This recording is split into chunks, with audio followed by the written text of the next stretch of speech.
Only loud and clear. Okay, can you stop sharing your video, please? Thank you.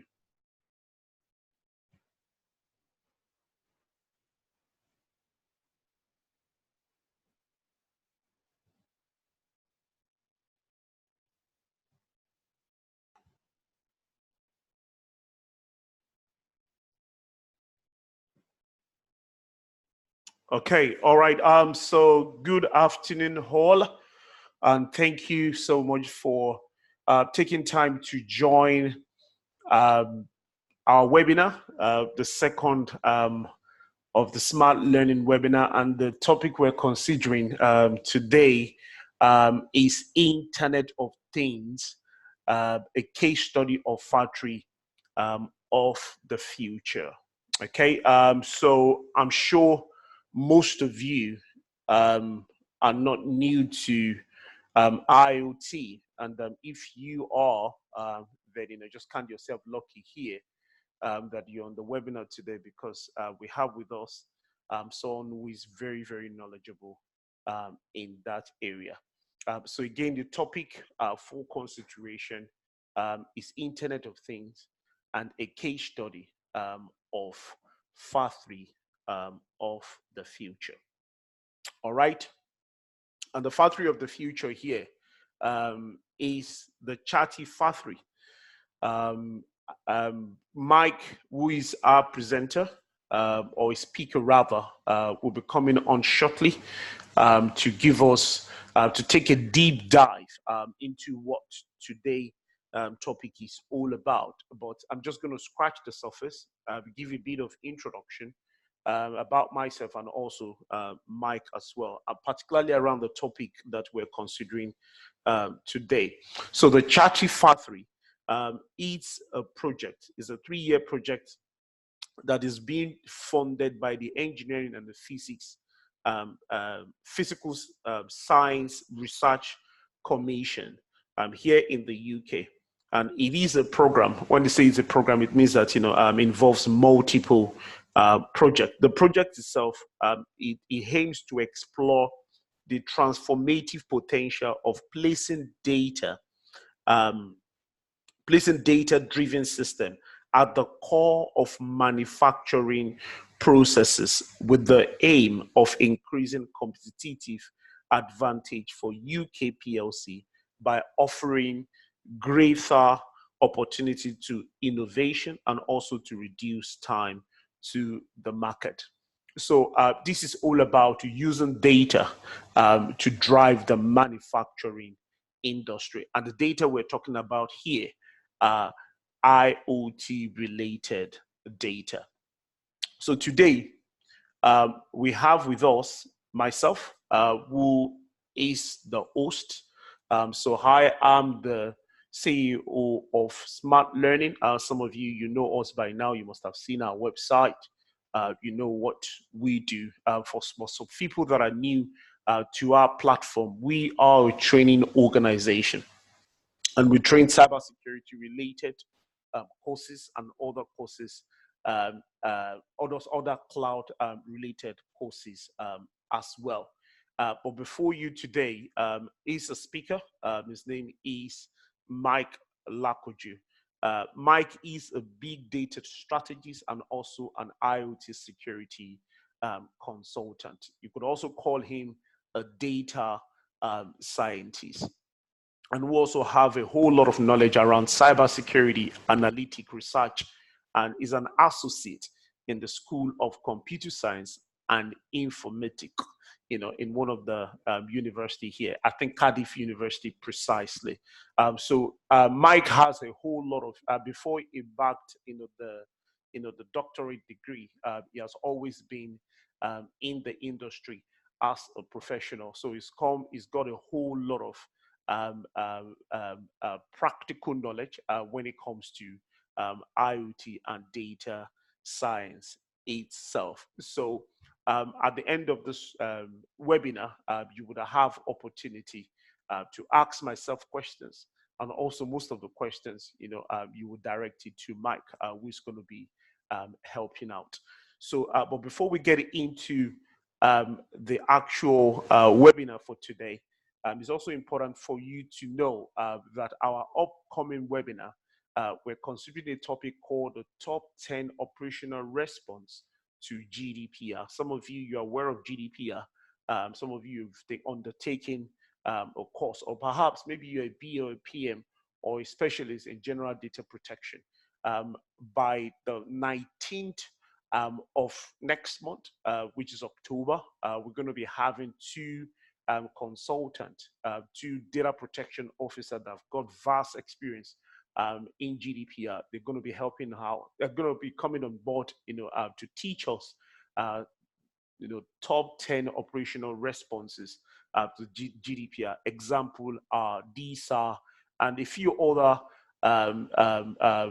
areas in GDPR that we consider very, very, very critical. And I trust me, on this webinar, you would also going to be learning a lot as well. And that is happening on the 19th of next month. We're going to be sending you invite maybe shortly after this meeting, or sometimes next week, so that you can have it all, penciled down in your diary so that you can attend as well. Again, so without wasting time, Mike is ready. He's going to be walking us through IoT as it relates to the Chatty FA3. Okay, if you have any questions, please, by all means, use the chat box. You could put your question there. I've got myself and a few other colleagues, apart from Mike. I've got Tunde Shogalu and a few other people on the board as well that's going to be helping us collect those questions and also to respond to those questions as much as possible. This video for this particular webinar is going to be available at the end of the webinar.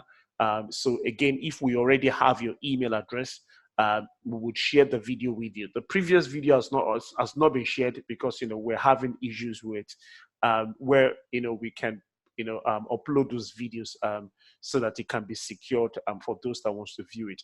But trust me, if you're part of the previous webinar and you're here again, we would ensure that the videos are available for you to view at the end of this webinar. All right, so thank you so much. Again, use the chat box if you have any questions, and we'll try as much as possible to respond at the end of the webinar. So now I'm going to flip the control to Mike. So let's find Mike here.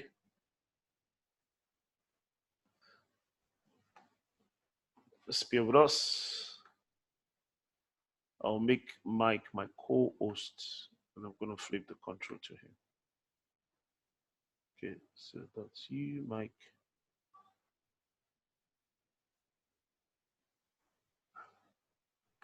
Yes. I'm not going to stop sharing. Mike, yeah, so Mike is ready.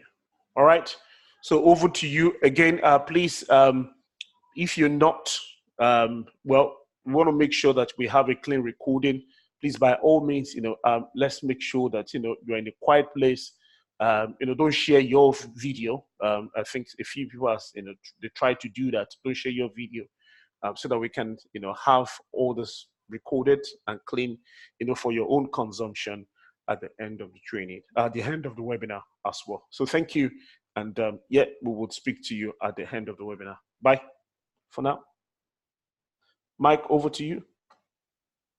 Okay, thank you, Wally. Thank you very much. I hope I'm loud and clear enough.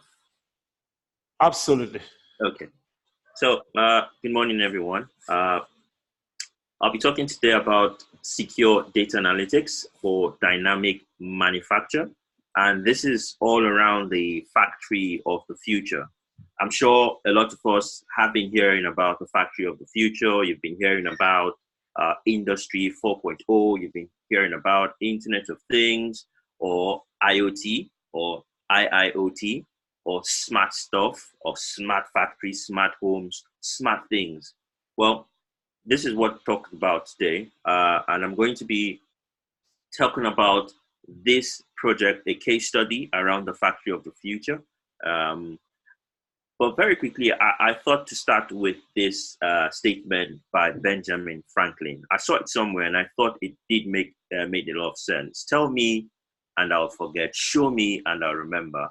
Involve me, and I'll learn. So I'm hoping today. I do know that there are quite a number of people on the call coming from different backgrounds, some technical, some non-technical. However, I do encourage you to get involved in one way. By sense, I mean maybe note down a few questions or new things that you probably may want to look into, or perhaps I might touch on one or two applications that you then might start to actually think about how you can begin to engage with those applications to improve either your skill sets or add value within your organization. I'm also going to be touching on a few things that you might actually think, hey, this might be a new career area that I might want to look into. And I do encourage you to get involved with that. So the structured the talk today around 3 sections, although there is rather a blurry line in between all the sections, but I thought to have it just structured this way. Section 1 will talk about technological advancements. Section 2 about the Internet of Things, IoT, and specifically a case study around the factory of the future. And then, of course, analyzing and securing IoT data. So let's jump in. First of all, what is IoT? We hear that word, it's a buzzword now in industry, the Internet of Things. So it is a collection of devices, sensors, and services that exist in an interconnected ecosystem with the aim of sharing data within and between these systems. Now, there's a lot of conversations around the number of devices that would be connected to the internet by 2020. Intel predicts about 200 billion devices will be online by 2020. Some say 50 billion, some say 70 billion, the numbers. But one thing we can clearly agree on is that by 2020, there would be billions of devices that are connected to the internet. And when I mean devices, I'm talking about things that you use like every day.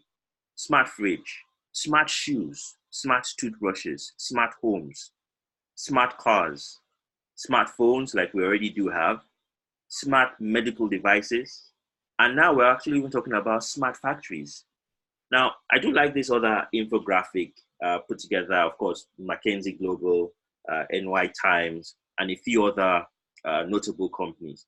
They talk about the spectrum of smart stuff, and they try to give some kind of prediction or figures to industry sectors as to how much of this sectors will be consuming smart stuff. So for instance, looking at business and the manufacturing with 40.2%, you're looking at having real-time analytics of supply chains, equipment, robotic and machinery. Within the healthcare, here we're already seeing quite a lot of activities with about 30.3%. So portable health monitoring systems. I'm sure even most of us already do have some of those smart medical devices in our home for that we use personally, or we've seen used in either hospitals or in care homes and all of that. Within the retail industry, it's predicted to have about 8.3%. Inventory tracking, smartphones purchasing, anonymous analytics of customer choices. Security is obviously not left out, 7.7%, where you now have a lot of biometrics, facial recognition locks, remote sensors, which are used for different security applications and to secure some environments, okay? Transportation, of course, this is a growing area. We already, I'm sure a lot of us know a lot about the Tesla cars and a lot of other hybrid vehicles that we are getting to see around today, which are becoming really, really popular. So transportation, self-parking cars, GPS locators, performance tracking. Again, some insurance companies are fixing devices in cars, which of course, if they do monitor how well you are driving over a period of time, might help you reduce the cost on your insurance. All of this are Internet of Things being applied in different contexts. I'm sure by just looking at the screen now, you can begin to see or identify some of those smart devices that you may have in your home, smart Bluetooth, smart watches, and all of that. So the Internet of Things is more like a broad term used to describe devices, sensors, and everyday items which are not ordinarily considered to be computers, but which have like internet connectivity and of course some computing capabilities. So these objects could include consumer goods, trucks, cars, wearable devices, and all of them basically working together. And collectively, we now begin to see things emerge like smart cities, smart homes, and of course, we are talking about smart factories. Now, I talked about the numbers of the devices, obviously, going to be connected by 2020 or 2025, exponentially growing. And this is clearly feasible because we can clearly see how much people are really dependent on technology and how the interest is growing and has grown over time. The concept of connecting objects and items to the internet is not actually new. So this first everyday item to be controlled over the internet emerged in the early 90s, and of course set the stage for different Internet of Things devices for us to see. Now, I remember most times in the past when I come through London and I land at Heathrow Airport, when you drive out of Heathrow, there's a very big billboard there. Each time I see it, I just smile and I think to myself and I say, wow, see how time changes. Now, in the past, that billboard or billboards strategically placed like in high traffic areas like Heathrow. Heathrow, is known for having, how many million people go through Heathrow Airport a day. Now, it was brilliant to place such a billboard there because if you have a billboard there, it means that people coming out or going out of London or out of the UK would get to see the advert on that billboard. So, people made a lot of money from that. That was one of the major ways that marketing companies used to advertise their products. Of course, placing billboards at strategic locations that have very high traffic and or was considered to have high traffic. But today, that same picture you put up on that banner, and let's say how many million people pass through the Heathrow, with a click of a button, not only would you get billions of people actually looking at that could potentially look at your advert, people from different continents can get to see. As a matter of fact, you can actually even filter which continent you want or which segment of people, which category of people or customer segment you want to see your advert. Now, this has changed the entire world and the way we actually do and the marketing companies advertise their products, or even the way people do business. I give another example. If you think back, remember how we all used to go to tailors or even bakers to buy cakes. When you see a tailor, or shall I say a baker having a bakery, they focus on baking their cakes, focus on baking their products, and of course, maybe print a few flyers, and that's it. But what do we see in more recent times? We see bakers, chefs having their own Instagram accounts, Facebook accounts. Why? Because technology has evolved. We've seen a change where businesses now have what they call a digital business strategy. A digital business strategy is a fusion of your IT strategy and your business strategy. You now see how companies are now merging these concepts to try and adapt to this technology, to use these technologies as a tool for marketing, for showcasing their products, for bringing people in, for getting people to love what they're doing, to showcase those beautiful, yummy looking cakes and all of that. Now, this is made possible because of the internet. But things are now even evolving more with technologies like the Internet of Things. So IoT has some 4 core elements. One obviously is the internet, which we've been talking about. So to provide anywhere, anytime communication between devices. The perception of course, embedded communication hardware with more or less like barcode or actuators. Actuator is a component of the machine that's responsible for moving and controlling a mechanism or the system, for example, by opening a valve, or in simple terms, it's a mover. So an actuator requires a control signal and a source of energy. Sometimes a lot of us get to see these things, but we don't even know that they're actually there. I give an example again. Some people your apartments have gates that are automatic. So you drive close to the gate and then the gate opens, or you have to use your fob and then it opens. So you do definitely have actuators there working with sensors to be able to then either detect human movement close to the in close proximity to the gate for the gates to actually have on based on how they've programmed it. So these are applications of some of the Internet of Things that you see, or are sensors that you see in your everyday life.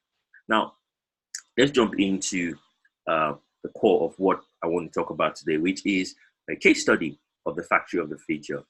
Wale has talked about the Chatty Factories project. Chatty Factories project, like he said, is being funded by the EPSRC. It's been done in collaboration with Cardiff University and a few other universities. Cardiff University is lead. That's where I work for. And it's a concept. It was created to try to empower the UK manufacturing companies by creating for us, tasking us with the responsibility of creating a data-driven model that these manufacturing companies can use to compete with other leading countries. And what are we talking about, and how does this work? Now, typically within the manufacturing space, if the manufacturers want to understand how their products are being used, one of the ways they go about that is basically by asking customers to maybe create surveys, do surveys, go out and maybe ask one-to-one, ask people, oh, how do you like this product? How do you use this product? Now, with the Chatty Factories, our methodology, or our method is to ask the product itself, hey, product, how are you being used? And to do that, we are embedding sensors on high value products. Again, what is high value? Which product is of value? Now that's dependent on the manufacturer. So manufacturer A would know the products that have high value to them, that they would want to know how customers are using that product. That way they can improve the product or create absolutely new products that would then satisfy new segments of those customers, you see? And then we embed sensors on these products. We securely collect this data. We allow the data to go through a filtration process through artificial intelligence, of course, machine learning, supervised machine learning, and unsupervised machine learning, which then is pushed forward to create data-driven designs. So you would also have digital twins between the design manufacturer and the manufacturing engineers also working seamlessly.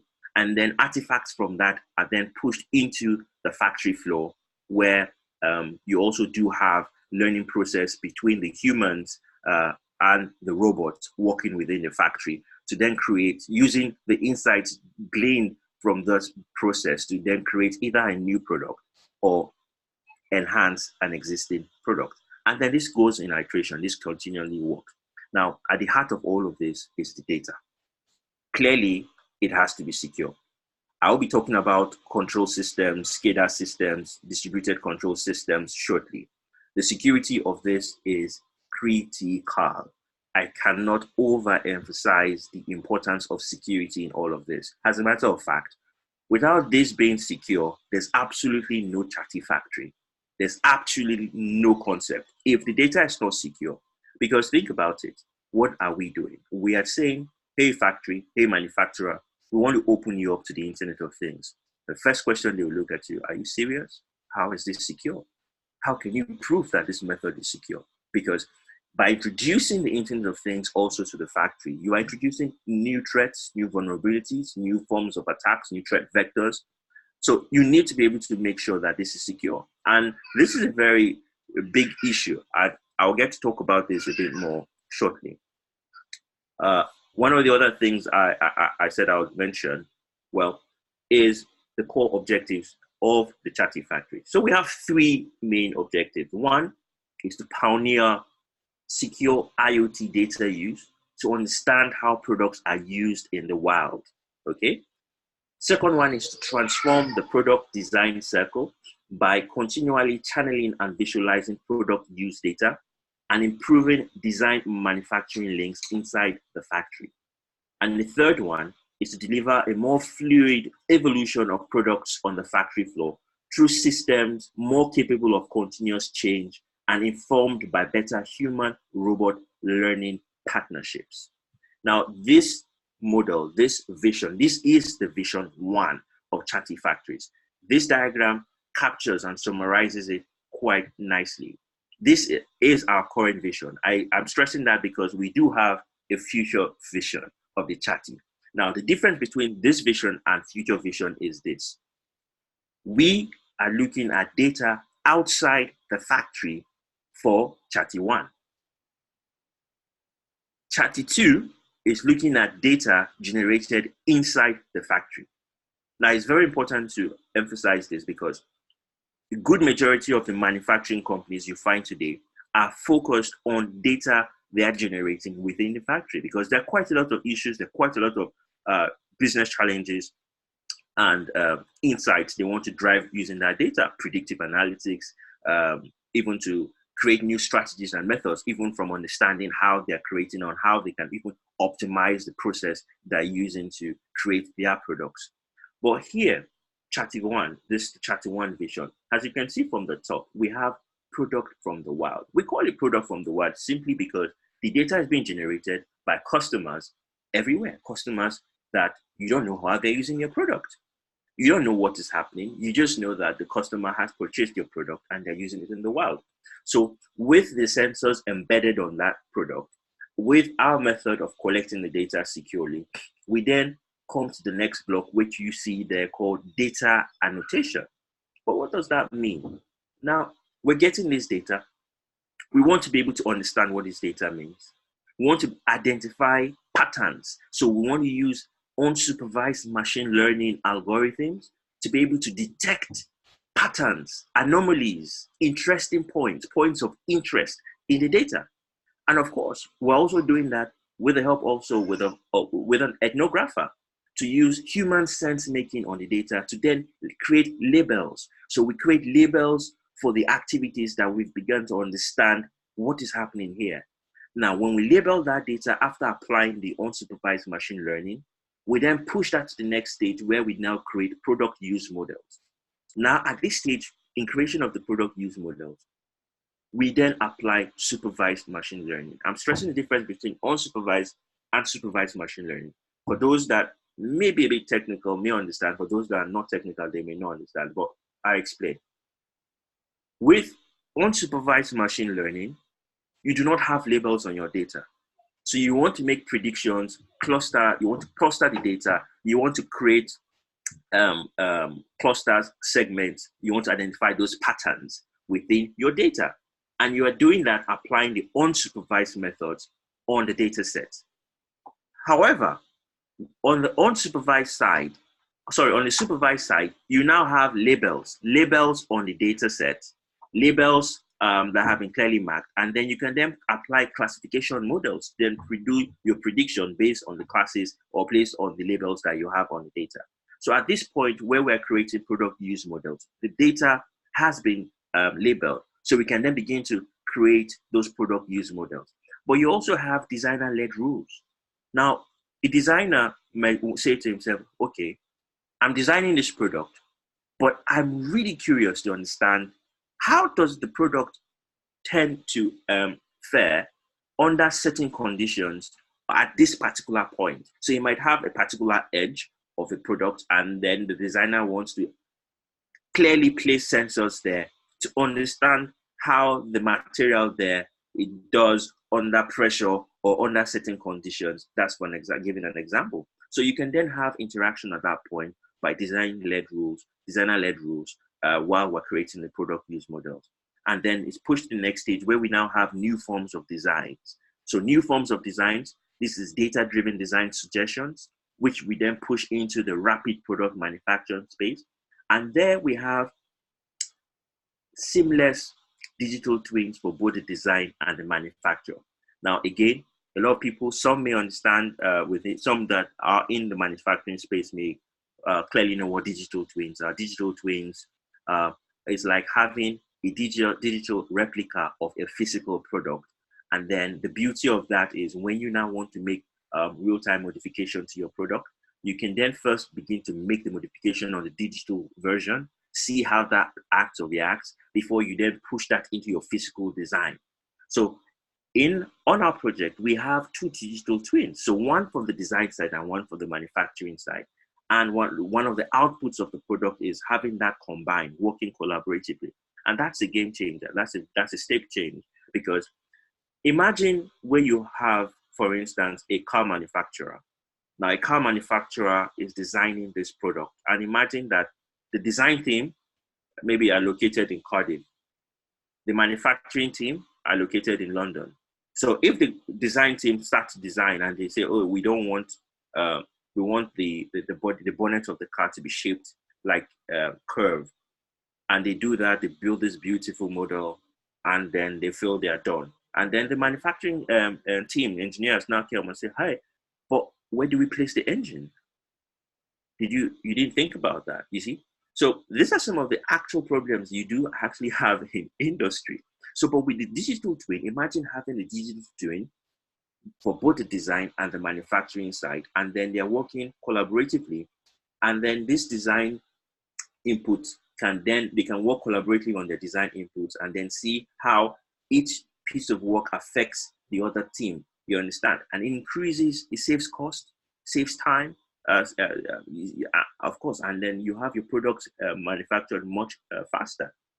All of that is pushed into the factory, and then there's this continual production, reskilling production processes, and updated based on new insights. And of course, the process keeps working in circle. Now, like I mentioned, I have been working around the area of the unsupervised methods. We are creating methods to make sense of all this large data out there. All of this data we are collecting to be able to carry out experiments to understand what is happening. How is the product being used? Now, I already mentioned that before. The chatty product is absolutely, could be any product depending on the manufacturer. Now, for the sake of the experiment, I decided to select a chatty product. And this time I picked an iPad. Now, the iPad, the iPhone, most of the recent iOS devices, they do have sensors embedded in them. Now, a few of you may know, a few may not know. But for instance, the iPad, if you notice, if you look at the screen to the left here, I have sensors being activated on my iPad. I'm using, at that point, MATLAB to be able to stream the data. So I have sensors like the accelerometer. I have the angular velocity, the magnetic field, the orientation sensor. It also has the position sensor, but I didn't need that one for this experiment. Now, it was interesting for us to understand activities. So I wanted to first create activities, everyday activities that potentially you may see happening within the home. But not only that, I wanted to see these activities focused on the sensor, specific sensor, to understand what kind of data, what kind of patterns, what kind of interesting points can, for instance, my acceleration sensor pick up while certain activities are happening. What does my magnetic field sensor pick up when there is vibration, or when there are drops, or when I accidentally drop the iPad, or when the orientation sensor, how would I know the orientation of the device from just looking at the data? How can the data tell me all of this story? So to build this story, I created this experiment. So the first one, for instance, is vibration. You might say, where do we get vibration in the home?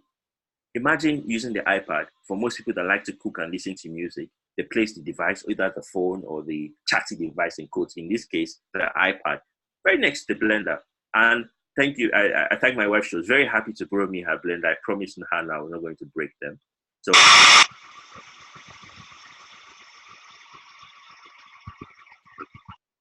So again, I was collecting vibrations. I wanted to see how each of those sensors will react to vibrations there. I was also interested, for instance, in seeing drops. I wanted to see how the sensors pick up these activities. I did run a number of experiments for vibration, for sitting down, for drop and pick up, like you can see from the video there, standing up, walking. So if looking at the signal, for instance, this is the acceleration sensor being plotted here.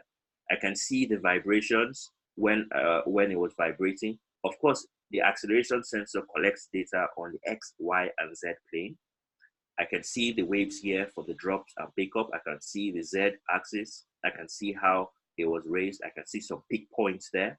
I can see here where I was standing. I can see the values which were raised above 0 point. I can see also the waves, the signals here while I was working. The working movement, of course, has different peak points, and I can see quite a lot of activities there. Now, again, like I talked about, applying the unsupervised methods to understand these things. Because remember, the customer, the manufacturers do not know what's happening. So this is a controlled experiment.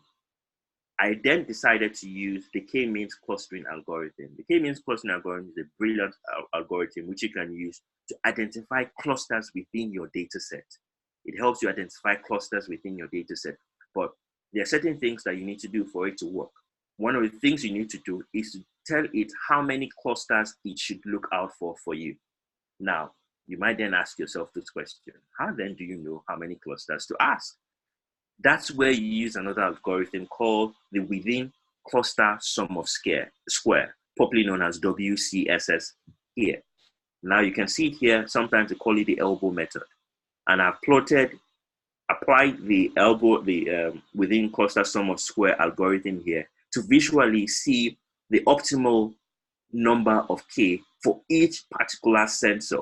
Now, based on that, you usually pick your experiments right from where you begin to see the elbow dip and all of that, noticeable changes. And then that gives you an idea for where you can then begin to run your experiments to see that those optimal clusters that would emerge in your data set. Now, I took all of that, fed that back into the K-means clustering algorithm, and I built a dashboard to show.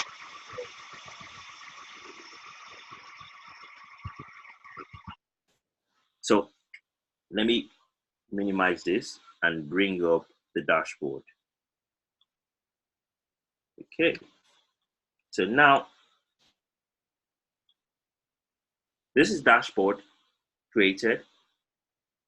As you can see, this is the orientation clusters clearly separated. You can see the clusters well colored, clustering each data point, categorizing them into activities. To the right here, you can see the data point. Of course, when I take my mouse to hover off, you can see the XY axis reading points of the data set. The marker color indicates the particular cluster. You can see if I take it here, you see it says it's cluster 3. Here it tells me it's cluster 1. Here it's cluster 4, 0, 2, 5. Just to be able to explain what you're seeing, to make it a bit more clear. If I take my mouse here, now here I've plotted the same orientation sensor here. And then I've also here indicated the particular activity and the cluster. So when I take my mouse here, clearly you can see that this is vibration. This is where it was vibrating. This is where I was sitting. These are X, Y, Z, and cluster 2. Here we can see this is where I was dropping and picking it up. And I can see that it's cluster 3. And then if I come here, I can clearly see that this is cluster 3. This is the K-means clustered activities for data points for the orientation sensor here. And you can begin to then appreciate those activities. And then those are then fed back into the next stage, of course, where we, of course, data is now labeled. And then I can then begin to do my classification. I have that also for the acceleration sensors. I have also for the angular velocity, and I begin to see also how the device was rotating at one single axis at one point. I can then also see the magnetic field. I can really see the clusters which emerge, which are closely spaced, knowing fully well the experiment was done at close proximity, and a lot of that information. Let me come back here.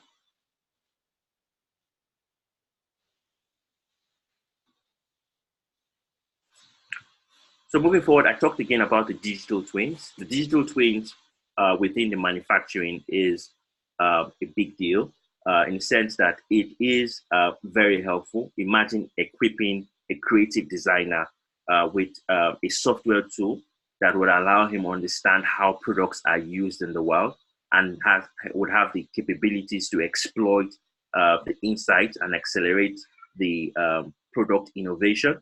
The step change here, which I talked about, of course, is a two-way design and manufacturing between the digital twins, communication and intelligent decision support, which the organization, the manufacturer company would have.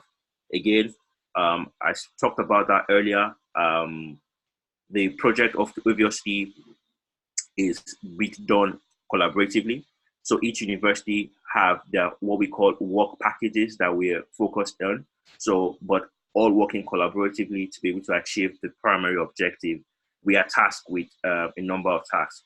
For the Cardiff angle, I'm responsible for the data analytics and cybersecurity around all of that. Some are focused on the design, some are focused on the robotic manufacturing, some are focused on the learning pedagogy between humans and robots within the factory. Now, this is the future vision of Chatty, which is focused, Chatty 2, which is focused on the data being generated within the factory. So data generated within the factory. So it's going through the same process. However, this time it's data we then get from the factory, do the data annotation again, using the machine learning unsupervised methods to understand patterns and do the detection, of course, with an ethnographer to also do the data annotation. And then you then push that to get the production use models, which we then use to supervise machine learning, design-led rules to be able to achieve that again. And then new forms of production, data-driven production suggestions, which we then help your optimized manufacture. So new production instruction, targeted intervention within the factory then, which then goes into your the factory process. Of course, again, continual production, reskilling of the production processes based on new insights that you have actually gotten within the factory. Now, by 2020, actually in January, we're going to be having a showcase event where we're going to be showcasing different outputs from the various work packages of the project. So one of the things we'll be having is the web-based tool, which has the capacity to visualize raw data and to take that data and again, do attachment of the labels for both data identified through machine learning and of course ethnographic means, push that into the digital twins. This will be post-January 2020. Also the software tools to identify the clusters, like I showed earlier, anomalies in the data, streams of real-time sensor data by employing machine learning also, of course, with human sense making and pushing that into the digital twin, again, post-January 2020. We'll also be having demo of data-driven dynamic design, proof of concept demonstrator that allows us to model a change in design, take that through to a digital design twin where you can clearly see a product use data, how it's then shown, how that used to further influence the design changes within the factory. And then demo of the digital twin from the manufacturing side this time, the robot reskilling based on new design instructions, learning time reduced using both machine learning and better human robot teaching environments. Would also be demoing instructions obtained from the design digital twin, being tested in the manufacturing design twin to validate more before, of course, the implementation.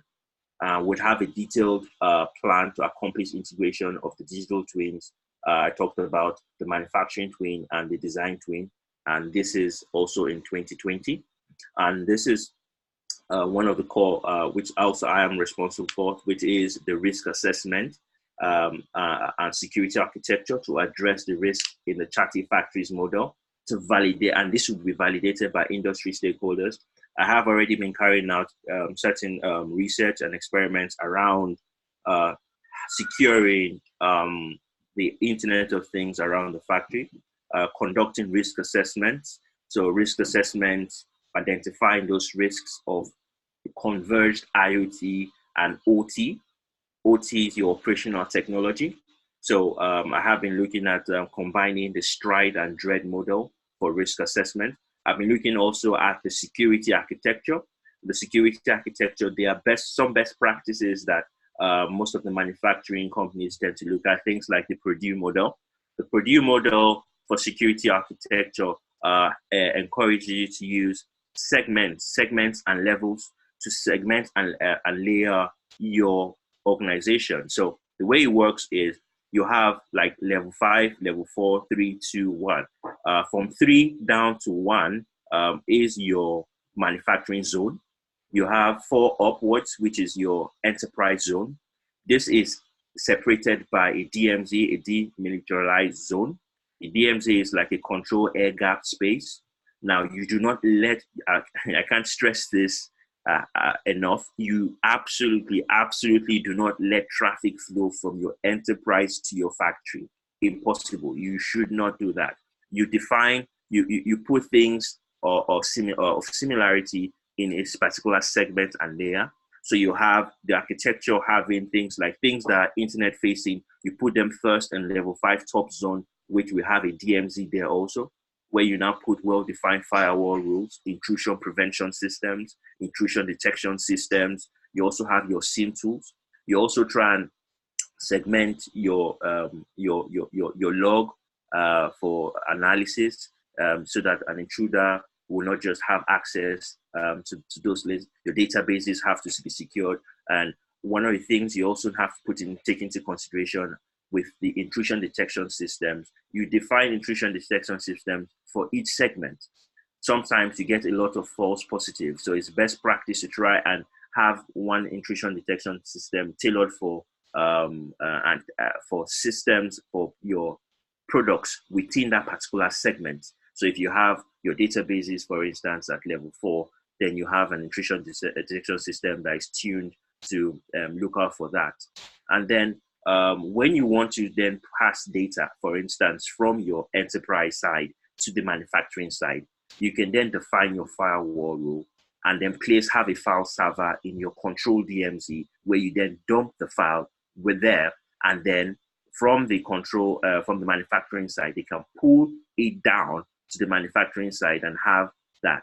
Now, from the manufacturing side, when you want to then have people in the business side query data that you are generating within the factory, what you do is that you can have a replica of your historian. So you can have the plant historian replica at the control DMZ side. And then from the control DMZ side, people in the enterprise can then pull the data from there to do the analysis. You do not want people querying directly your systems in your manufacturing side. And of course, because you do then have your sensors, your actuators at the lower side of the pyramid there, or on that. Again, we'll be talking maybe on the feature. It's not within the scope to talk about the architecture specifically here, but we'll be demonstrating that later on. But that pushes us into the area of security, analyzing and securing your IoT data. The data becomes useless if it's not secure, because if someone infiltrates the data and manipulates data, then how can it be reliable? But not just securing the data, there are a number of things that are critical when dealing with the data. Now, we'll talk about that shortly, but I first wanted to show a sensor, because most times when we talk about sensors, people are like, what does a sensor look like? Your phones do have sensors. The reason why your phone, if you pick up your phone, your smartphone today, you notice that if you flip the phone to the side, your screen changes. The orientation of your phone changes. It's able to do that because there is a sensor in there that is actually that the applications, the phone applications are leveraging off to be able to determine how we're looking at your phone, you see? So there are sensors there. This is an example of a sensor, is the BNO055 sensor. It's quite a very interesting sensor. We've used it, played a bit with it, even on the project, created 3D printed some Bluetooth speakers. The sensor has orientation, magnetic field, it has temperature sensor, it has acceleration, linear acceleration, continuum, and a few other readings that are quite nice. Let me show you a bit of the sensor here.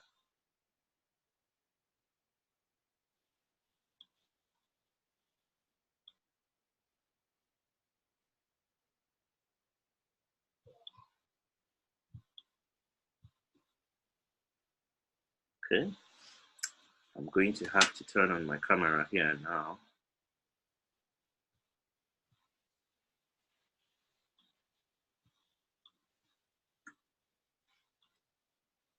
Okay. So I'm sure you can both see my screen and you can then see the sensors I'm showing you.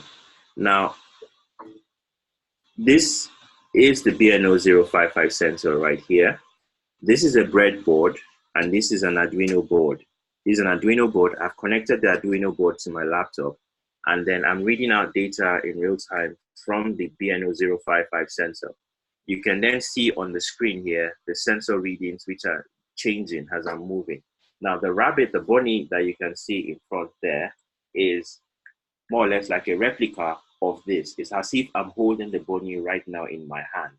And then I'm beginning to understand the orientation of the bunny. So if you notice, for instance, as I'm turning my hand, you can see the bunny is turning. And I'm doing that by controlling it through the sensor, using the orientation sensor, for instance, within the BNO055 sensor to be able to change and alter the position of the sensor. And this is allowing me to even understand the data. So understanding the data that I'm generating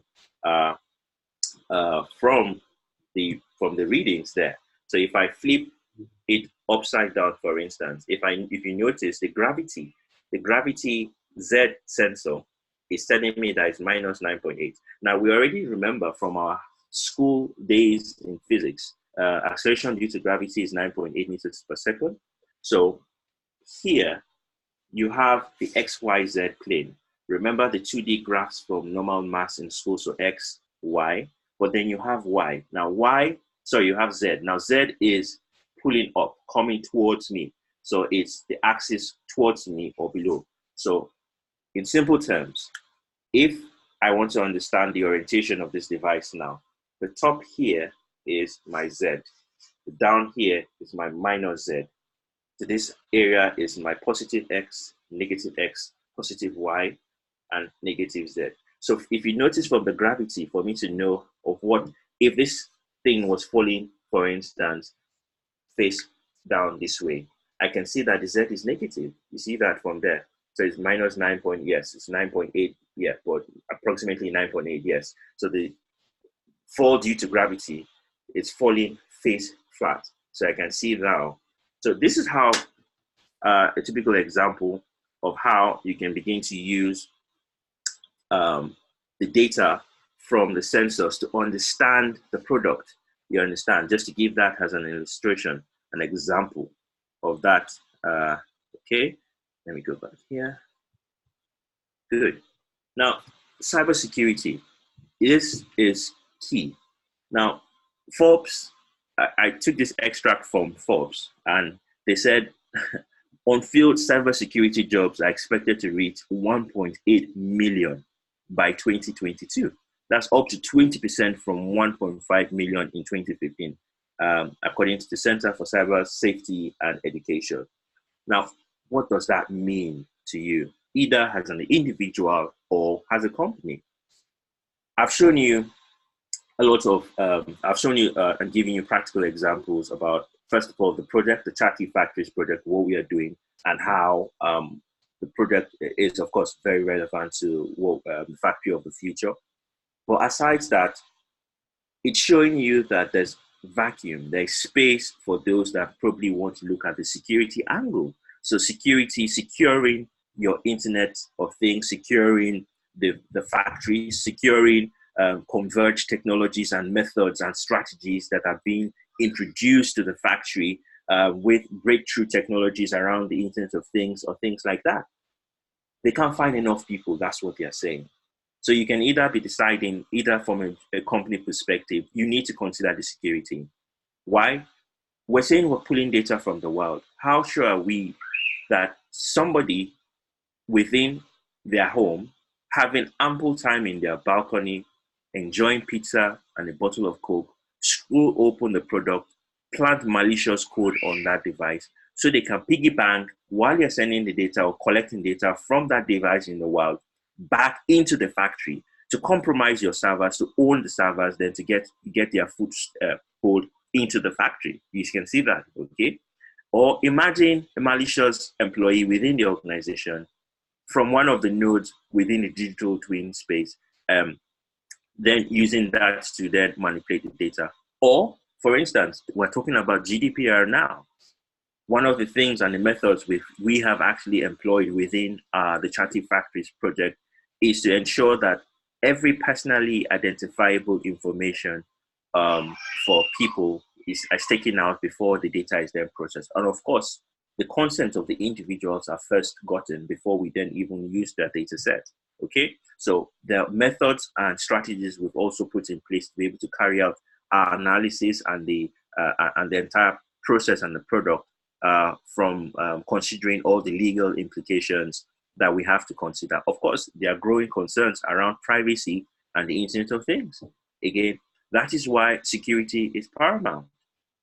See? So there's a need for security people to be able to advise companies on how to do all of this, how they can adopt proper strategies in place to ensure that data is what they say it is. Imagine if we're collecting data from a medical, within the medical space, and the data collected from these IoT devices are supposed to influence how you administer medication to a patient. Any manipulation on the data can then cause you to administer the wrong prescriptions to a patient, you see? So there's so many implications around security. And when you're talking about dealing with companies within the manufacturing space, you have to begin to hear, or you would hear things around the critical infrastructure. The critical infrastructure is the body of systems, networks, and assets that are so essential that their continued operation is required to ensure the security of a given nation, its economy, and the public health or safety. These are nation-critical infrastructures. The government have to keep a close eye, and they do keep a close watch. For instance, in the UK here, you have things like chemical, civil, nuclear communications, defense, emergency services, energy, finance, food, government, health, space, transport, water. All of these fall under your critical infrastructure. Some of those sectors also have subsectors like emergency services, which then have can be split off into the police, the ambulance, the fire service, coast guards. You understand? So most of these people are also going to be dependent on some of these new technologies. So it's paramount that those technologies are also safe, so that, I mean, they can do and efficiently carry out their work in a very efficient and secure way. Now, one of the things I probably have mentioned before, or you tend to hear when you're dealing with manufacturing or industries, is SCADA systems, supervisory control and data acquisition, SCADA. So SCADA is used to monitor and control safety critical industrial equipment and forms part of many existing industrial control systems, ICS. So you might get to see or hear ICS a lot, which serves for, of course, and then, of course, the critical national infrastructure, CNI, such as transportation, water, which I talked about. So ICS or OT systems, like the NCSC describes it. So the National Cyber Security Center, NCSC, they talk about, I'm sure a lot of you get to know about NCSC. They're quite, of course, they are an organization charged with a lot to do here in the UK around security. So operational technology, they define it as technology that interfaces with physical world and includes industrial control systems, ICS, supervisory control and data acquisition systems, distributed control systems. So in layman's terms, things like your power stations, your power plants, your hospitals, most of those things are classified as your critical infrastructure. When you're talking about IT, SANS explain IT as application of computers to processes to transmit and store data, typically within your business or your enterprise environment. Now, it is very, very important to know the difference between these two things. Why? From a security standpoint, you have to, of course, we have our badge for security, integrity, confidentiality, availability. You see, when you are looking at the IT, for instance, general skills and competencies are very readily available. Around the operational technology side, you require specific engineering roles with some dedicated technologies to support that. Around the IT side, you have expandable computing and power and storage. In the OT side, computing power and availability merit storage is often constrained by in-field devices. These devices, like the sensor I showed you, are small devices. They don't have large memory or things like that. And these may be things connected to your power base station and things like that. When you have an attack, for instance, within your business environment, you might lose business. Maybe there'll be 3 hours of non-operation within the company, or people might be asked to wait, or people don't have access to the particular service. When there's an attack on your OT, people may lose their lives. The environment may be damaged. It might have high impact on the economy of the country. Now, to give you an example, imagine in very cold winter, the power goes out. Now, for those of us that come from Africa, power outage is normal. But imagine for people in most of the developed countries, where you then have high dependence on power, people will imagine a whole hospital, a whole neighborhood, a whole town having no access to power for 6 hours. I mean, people may lose their lives. Imagine a chemical company. Now, many of us may not know how most of those equipment work, but imagine you have 3 bottles, each bottle containing a specific chemical. And each chemical is meant, how it works is the computer using the actuators, they open the valve and maybe pump this chemical for 5 seconds. So chemical A is pumped for 5 seconds. Chemical B is pumped for 1 minute. Chemical C is pumped for 1 second. Any hack or alteration to the timing for each of those pumps. So maybe you manipulate it and pump A 10 minutes, pump B 20 minutes, pump C 30 minutes. You can absolutely mix a new chemical. You don't even know what you're mixing. The effect of that may be so devastation. It can be so dangerous to human lives, poisonous. So it just depends, you see. So the impact from a security standpoint of a breach within your OT system is highly critical. Now, I must mention, when you're talking about these SCADA systems, control systems, most of the industries, for those of us some of us that may have actually seen most of those things, these things were built maybe before my father or my grandfather was born. You see, they are so old. Some of them are actually running Windows 95. Yes, it might be funny, but it's true. They are running a very old operating system because they were built to be isolated. They were not built to be connected to as when they were built, there was nothing like internet by that time. They were built at times where for purpose, they're built for purpose, and they run very efficiently. Some of them don't even need any service within the first 5 years. That's how they run. Very, very efficient machinery. However, thanks to business advancements, thanks to the whole era of data, organizations, company leads, management, they're interested in knowing how this creating new strategies, make strategic decisions based on insights they gather from the data from these factories, which then means they need to introduce internet to that. They need to carry your IoT, and like we are doing, introduce most of those things to your SCADA system. So systems that were built that didn't have the capabilities for internet, you are now building new devices and protocols and tools to be able to then collect that data. What that means now, you're introducing new threat vectors to those systems.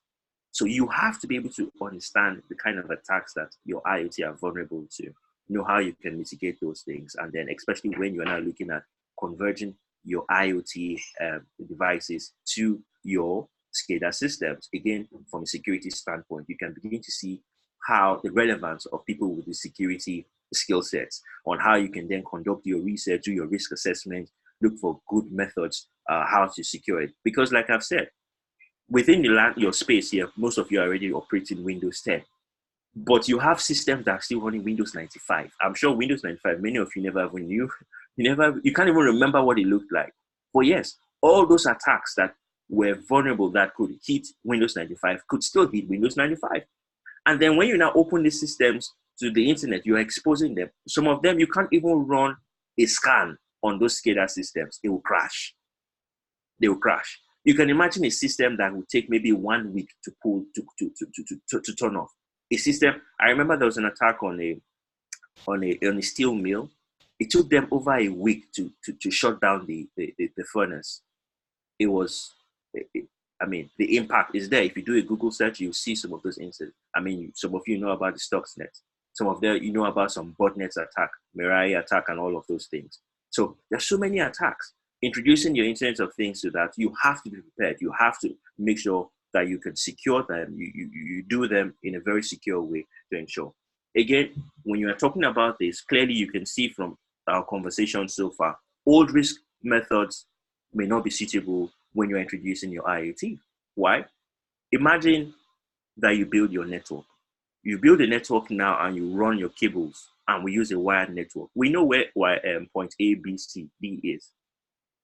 With Wi-Fi enabled devices, bring your own devices, someone can simply plant a rogue device somewhere, and then you don't even know where the device is. You don't understand where the perimeter is with the Internet of Things. So how do you secure that? How do you secure that? So your risk assessment methods for IoT systems, of course, you now have to start to consider all of those factors, bringing that into your design, into the approach for your risk assessment. So there are a few special considerations which, from our research here, that we have been looking at, obviously. So consideration one, so periodic risk assessment is obviously not dynamic enough. You need to do it more frequent. Changing boundaries, limited system knowledge, heterogeneity within the system, failure to consider assets as an attack platform. You know, this is really key. The fourth one. It's really interesting to actually think about that. Can you imagine that your IoT device can actually be even the platform for the attack? Now, when you say that, sometimes someone may go like, oh, how is that possible? So I'm going to show you a simple example for right now. However, I need to state that, of course, this is for training purpose. We're going to look at hacking VoIP, VoIP conversation between two IP phones. Sniffing traffic, if it's not your traffic, if you don't have express permission by the organization, is illegal. So what I'm saying is, if you go to your office and you start sniffing traffic, don't be surprised if they come and escort you somewhere. Security-wise, it's illegal. So you need to have express permission to do that. Of course, it's good for those that are interested. Again, like I said, the talk, if you notice, we've talked about technical stuff. I've shown technical stuff. I've also gone things that obviously are non-technical. However, both parties, whether technical or non-technical, is good to know all of this, and it equips you, even if you then want to do your risk assessment and all of that. Okay, so again, some of you are very conversant with the OSI model. I know even within SmartLearning, they've done a couple of courses and they've touched on OSI model. The OSI model has 7 layers: physical, data link, network, transport, session, presentation, application. The TCP IP model, which is more like a sub of that, used a lot in industry, is the application, transport, internet, which is the application layer, which is a merging of both the application, presentation, and session layer. And you have the hybrid, which you see more often, which is the application, transport, network, data link, physical. Now, again, I'm not like teaching on this, so please, by all means, go back. When you're talking about security, it's really good for security practitioners to understand how the network flows, how packets flows. So you begin to understand that by understanding the network, the OSI model, how there's encapsulation or decapsulation of data, how traffic moves from layer 7 to 6 to 5 to 4 to 3 to 1, and from 1 to 2 to 3 to 4 to 5 to 6, and then back to 7 on your application layer. It's really good to know that. Now, like I mentioned, we'll look at the traffic now, but I downloaded this pickup file. So again, there are tools that you can use to do analysis of traffic. A very fantastic tool, which is used very much in industry, is called Wireshark. Wireshark is a graphical tool that is really good at network for network analysis. There are other tools like T-Shark that people can then use. Now, I mentioned this before I show you Wireshark. One good thing to mention, one important thing I need to mention is when you're thinking about how people can attack or how this attack is quite serious, imagine in your organization, someone comes and writes a Python script using T-Shark to sniff traffic on your IP phone to eavesdrop on conversations about maybe your boss, CEOs, the MD, or legal department, and automates the script to automatically send a pickup file, the sniffed traffic to a particular email address, and then from a remote location, they can then analyze the traffic to eavesdrop on the conversation that was had within the organization. Now, this pickup file was generated using GNS3. GNS3 is a graphical network simulator. It's a network software emulator first released in 2008.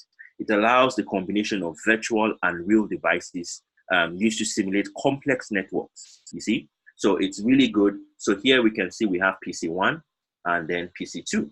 PC1 and PC2 both run Windows 10, and they have the IP phones like that. And there's conversation going between the two devices. Let me bring my Wireshark up now. Okay, I've already opened the file. I just downloaded this file again, like I said, and it's that simple. So this is Wireshark for most of us that haven't seen it before. This is what packets look like for those of us that haven't seen that also. The Wireshark, you can actually filter. You can filter based on specific protocols you want to see. For instance, TCP. That's TCP traffic there. We can see the source IP. We can see the timestamp, destination, the protocol, the length, and a lot more details. We can see the various layers there. We can see the version. We can see the internet. We can see the frames. We can see the byte size. We can see the MAC addresses. We can see quite a lot of things.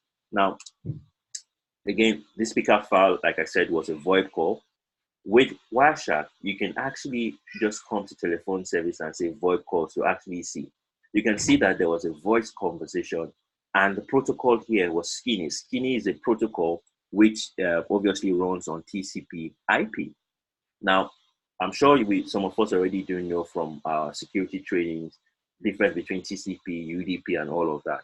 We're interested in UDP because most of the VoIP calls happen on UDP. So UDP here, we can see there's a protocol called MINT. Clearly, this was not decoded correctly. So we can recode this we can decode it using RTP. RTP is real-time protocol. Let's say okay to that. Sorry.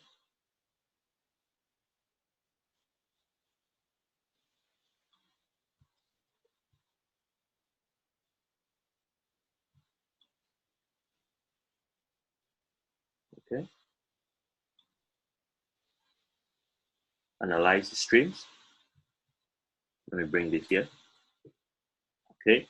We can see that with your voice conversations, the voice conversations are like two-way stream. It's like you're talking on a walkie-talkie. If I say hello, you say hi. I say, how are you? You say fine. You see? So it's not that one person talking. So it's a two-way conversation. So for instance, if there was a problem with my network, I may be hearing you and you can hear me. So that's why sometimes when you're talking on the phone, can you hear me? The person says no, or you can the person said no, then they heard you. But the person is not hearing you on the other side, clearly because there's problem with your network, yeah? So it's a two-way traffic, and RTP is a real-time protocol. The G.177 is a codec, which is used to encode analog voice. So when we speak, like I'm speaking right now, it's like in analog waveform. And the G.7 is a codec that helps you analyze that. Now, if I just simply click that, for instance, and say analyze stream. Remember, this is a pickup file. that obviously can be set back either from using T# or Python, or using a Python script, that someone plants a rogue device, then infiltrates your network, sniffs the traffic, emails himself the traffic to be able to daily listen on conversations happening within your office. Because I'm sure most of you, when you see the picture of the IP phones, you recognize it because you probably use that in your offices. All right. So let's, for instance, let me play stream. So clearly you can see the. This is my second call. Speaking to himself. I'll end the call because of the feedback. Okay. So you see, that is a very simple example of a pickup file that has captured a VoIP conversation, and you can use that to eavesdrop on conversations within the package. So even your devices, your tools, your IoT devices, your appliances can be weaponized against you. So that's why the security considerations around all of this is key. So again, I talked about those special considerations which I highlighted earlier. So this is more or less like key assessment, so preparation, identification, analysis, evaluation of the threats, and treatments and maintenance. This is captured better here. So the process here, some key elements to highlight. So things that I'll just touch on a few of them very quickly. So under the preparation and identification, for instance, defining the scope of the risk assessment, ensuring the wider system boundaries are considered, identify all your IoT and SCADA assets. Under the analysis, you can do analysis of the assets identified in phase 1, identify likely vulnerabilities, identify possible attack surfaces for your IoT. You understand? So evaluating the threats, also identify and evaluate the threats that may exploit your system vulnerabilities. Each of the data flows should be considered. So you have to actually look at the data flow, look at those assets within the data flow, pick them one apart, one by one, and then you do your assessment on each one so that you can, of course, see how you can have like a defense in-depth approach, which allows you to apply multiple controls around, again, within the treatment and maintenance. So action prioritization based on the threat level. So based on the threat levels, you can rank them. So a list of actions ranking from high to low, and then you judge the feasibility and effectiveness of the most appropriate control options. So these are a few of the activities that you can do around that. Now, that said, I hope I've been able to touch on key aspects of things that you may be considering or you need to consider either from an IoT perspective or from a security perspective, for those that probably might want to also begin to leverage off the Internet of Things to add competitive advantage to your organization, or from a career perspective where you might be thinking, hey, I think it's time for me to jump into security. But clearly you can see that data is now the new oil. And if data is now the new oil, it means that the good are interested and also the malicious are interested. So how do I secure my infrastructure? How do I help my organization stay safe? How do I, even from a home perspective, because we are consumers also of the IoT products, you need to also know how to use that. Baby monitors are being hacked. How do I secure? How do I make sure? So there are many things you can begin to understand, fundamentals of the Internet of Things, things from a security perspective, how you can then go there. From a charity perspective, we are at the stage now on the Charity Factories project where we are actually even looking for companies that we can then work with to then as case studies to then implement some of the outputs of our artifacts of the research. Thank you, and back to you, Wale. All right. So thank you so much, Mike. That was fantastic. Wow, it's in fact you took us, I mean, even way beyond what we bargained for. So thank you. That was great. So guys, if you have any questions, please by all means you can ask Mike now. If you you can unmute yourself if you have any questions, and we'll be more than happy to Mike is still here to answer those questions. So whilst we're waiting for your question, just to let you know that for those that have registered for this webinar, we will get in touch with you. We already have your names here anyway. And the plan is to share the recording of this section with you at some point. It's also important for me to let you know that, whilst Mike was, walking us through each of the presentation slides in the webinar, this section is also being recorded as well. So if you miss anything, then you can always go back to the video and look at them or go over the video again and again. If there are any questions, please again let us know so that we can try and answer those questions.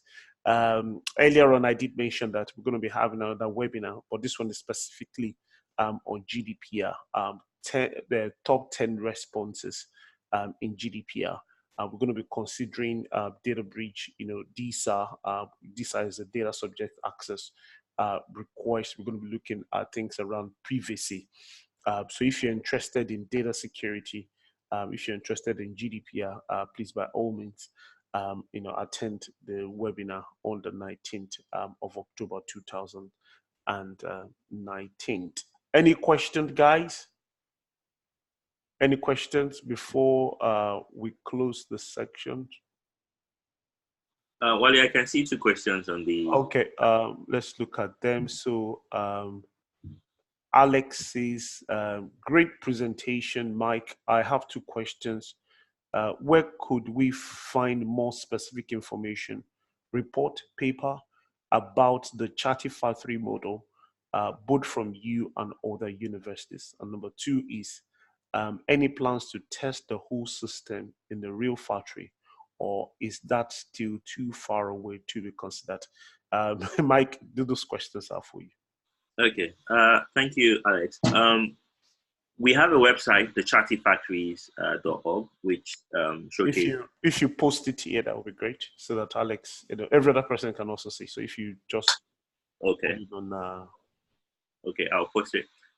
So it has we have a lot of information there, and some of the publications so far. I gave a presentation in a conference earlier this year in London. There was an IoT conference, and we published a paper there. It should be available online soon. I think it should be open source, so I think it should be able to access it. There are a few other publications from my other colleagues, which again, from the website, I think we'll put up some section there where you can have links to either the publications, or if you reach out later, then I probably can then address that. As regards the testing out the methods and some of the artifacts, just like I've mentioned, we are actually at the stage now. We actually do have in January a showcase event where different industries and industry stakeholders would be coming. We're having it in one of the other partner universities, and we'll showcase all those things, those products, artifacts. We have outputs from the project, and we are currently looking for companies that are willing case studies, that if they're interested, and then they can partner with us, and then we can use them to be able to showcase the project and what we are doing. So that's okay. All right. I hope that answers your question, Alex. Okay, so Alex says, thank you, Mike, for your answer. So I think that has been answered. All right, guys, any other question? Any other question? Again, just to let you know that if you haven't registered, please do register. We would need your email addresses or your contact, whatever contact that we can reach you on to provision access to this video. All right. Any question before we shut down for the day? Any question, guys? All right. I think everybody's happy. All right, guys. Thank you again for your time today. I hope that you found this informative. I hope you've learned something new. There will be more webinars that will be coming your way. Just stay tuned and stay connected with us. Maybe via LinkedIn. We're on LinkedIn for your information. If you Google SmartLearning on LinkedIn, you would find us. Or if you Google my name, Wale Omolere, you would find me on LinkedIn, and you'll be able to connect with us so that we can keep you abreast of what's going on. When I say what's going on in terms of maybe new courses or webinars that we're offering for free. Okay, so stay in touch with us. Thank you, guys. Let's see if there are any other questions there. Well done, Wale, and the entire team. All right, so no more questions. So, guys, thank you, and enjoy the rest of the day. All right, bye for now.